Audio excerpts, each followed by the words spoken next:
Good morning সবাইকে। তো আজকে দিনটা ছিল 3rd অফ জুলাই। সকাল সকাল একটা খুব ভালো ব্রেকফাস্ট দিয়ে শুরু করলাম দিনটা। দুপুরবেলাও বাবা সারপ্রাইজ দিয়েছিল এই মাটন দিয়ে। তো এটা তিনজনেরই ফেভারিট আমাদের। তো কারা কারা মাটন খেতে ভালোবাসো অবশ্যই কমেন্ট সেকশানে জানিও আমাকে। দেন একটু বিকেলবেলা বেরিয়েছিলাম পড়াশোনা করার পর একটা পার্সেল করতে, একটা কুরিয়ার করতে। তো যারা যারা ব্যান্ডেলে থাকো এখানে তোমরা কন্ট্যাক্ট করতে পারো এনার সাথে, ইনি চার্জটাও কমই নেন। আর তারপরে গেছিলাম একটা মাসির বাড়িতে ময়ূরপঙ্খী ঘাটের ওখানে। তো ওখানে গিয়ে আবার মুড়ি মেখেছিল, তো ওটাই খাচ্ছিলাম। আর এখানে আমি একা একা বসে বোর হচ্ছিলাম কারণ বাকি সবাই কথা বলছিল। গরমে খুব কষ্ট হতো। এখন যাস না মা।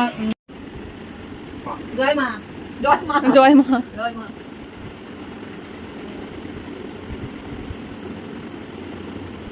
তো তারপর একটু গল্প টল্প করে আমরা ওখান থেকে বেরিয়ে পড়লাম। বাড়িতে এসে ডিনার করে পড়তে বসেছিলাম, দেন তারপর ঘুমিয়ে পড়েছিলাম। তো আজকে ব্লগটা এত